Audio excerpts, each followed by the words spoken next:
Hey, what's this photo all about? Planning to do something you can't tell your husband about. It's got George written on it. I confronted my wife Samantha with this, and to my surprise, she was brazen about it. My name is Keith. I'm 32. I work in sales at a travel agency. I married Samantha, the receptionist, 3 years ago after a relentless pursuit. She was my pride, a model-like wife, 5 years younger than me. But my job involved a lot of overtime and business trips, and gradually she seemed to grow dissatisfied. Eventually, I found out that my beloved wife had fallen for a young personal trainer. And there was a photo of the personal trainer and her, left out in the open on the table. I tried to wake her up, getting angry, persuading, talking things out. I thought I did everything I could, but Samantha wouldn't listen. To top it off, she snapped back, saying she didn't want an old man like me. So, we ended up getting a divorce. Knowing her true feelings, I struggled to recover. How did Samantha and I end up like this? Maybe she started to find life with me boring.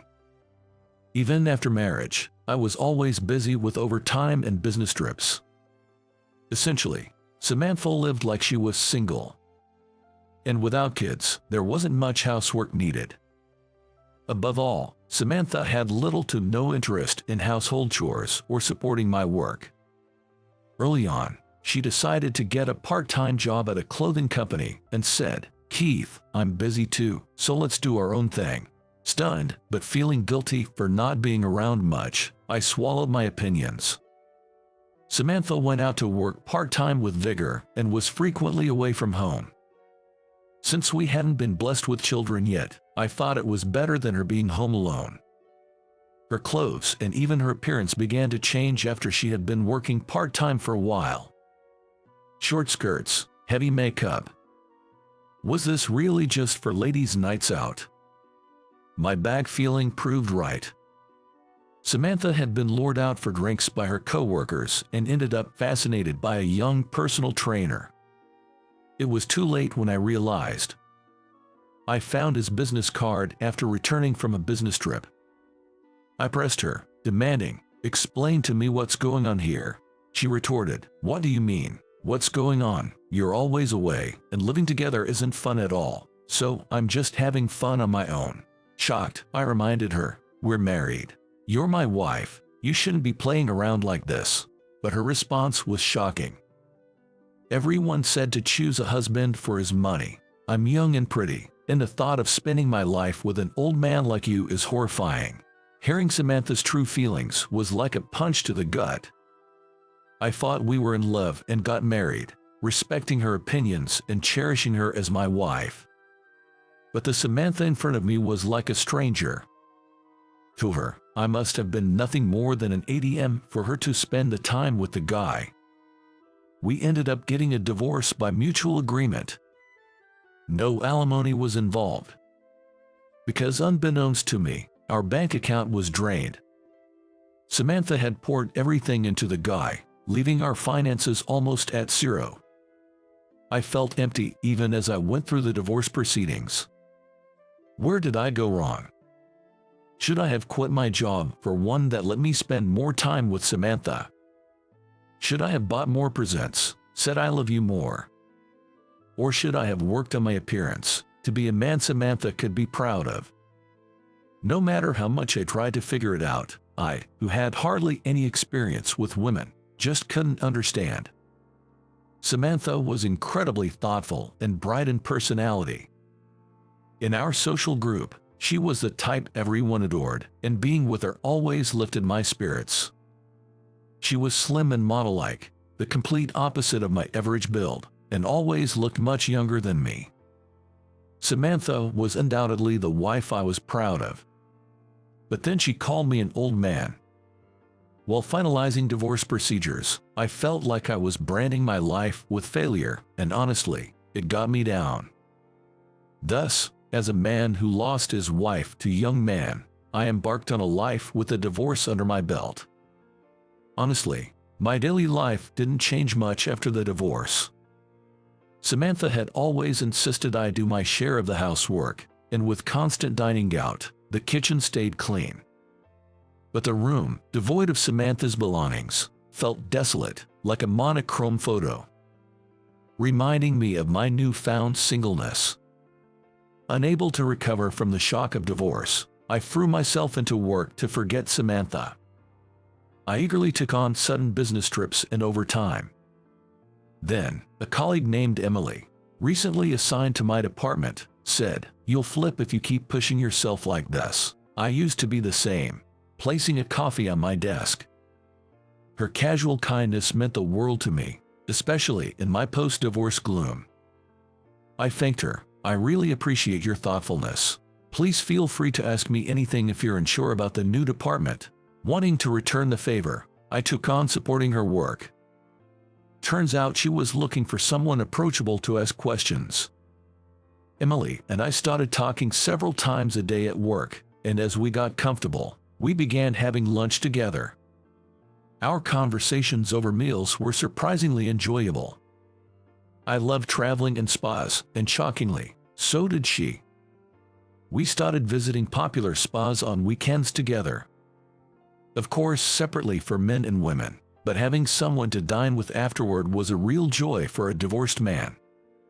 We'd stop by a bar on the way back, cheerfully toasting. We indulged in drinks and food, liberating our work stress as if competing. Eventually, we began sharing more personal stories, naturally drifting into our pasts. I hesitated to talk about my previous marriage, but something made me want to confide in Emily. Actually, I was married before, but my wife fell for a young guy and left me. Said she didn't want to be with an old man like me. We got divorced just like that. To my surprise, Emily revealed, "I actually had a thing for a young guy in the past. The work targets were so tough, just like your ex-wife." I was speechless, and she said, "Don't worry about me, I've quit that." There was a moment I realized a guy was saying the same sweet things to another woman as he did to me. That woke me up, and luckily I didn't sink too deep. I hope the other woman has also woken up by now. She shrugged playfully. Seeing her like that, I couldn't help but laugh. No one is 100% correct in life. We learn from our regrets and mistakes, moving forward step by step. Watching Emily, I thought of Samantha for the first time in a while. Our outings and sharing of pasts made Emily and me open up to each other, eventually becoming important partners in both work and life. 2 years after divorcing Samantha, I remarried, and it was to Emily. We had no fancy wedding or honeymoon, but I was content. I had learned from my last marriage that it is not the form of the marriage that is important, but the day-to-day content of married life. Having both failed once, we made an effort to support and appreciate each other. As working spouses, we could easily drift apart. So we made sure to have breakfast together every morning and kept communication going. It was also my way of making amends to my ex-wife, Samantha. I wanted to make Emily happy, the way I couldn't make Samantha. Finally, I could reflect calmly on my marriage with Samantha. On our first wedding anniversary with Emily, we had our ups and downs but managed to come this far together. I splurged on a reservation at an upscale French restaurant for the occasion. "Are you sure we should go somewhere so fancy? I'm so excited." Seeing my wife so happy made me truly joyful. We're both usually so busy with work that there's hardly any time to enjoy a leisurely meal. Together, we looked forward to savoring fine dining to our heart's content. It was supposed to be the perfect anniversary for Emily and me. We had reserved a private room and were relaxing with an aperitif as we waited for our meal to be served. Then, "Excuse me, I've brought the appetizer." The moment I saw the server bringing the dish, my body froze. "Is that Samantha?" I muttered in a barely audible whisper, and she, too, stood there in shock, holding the tray of appetizers. "Keith." As I tried to continue speaking to Samantha, Emily exclaimed in surprise, "Samantha, really?" She called out to her in the same manner I had. Why does my wife, Emily, know my ex-wife, Samantha? My mind was filled with question marks. Emily, Samantha, and I, none of us knew what to say, and we fell into silence.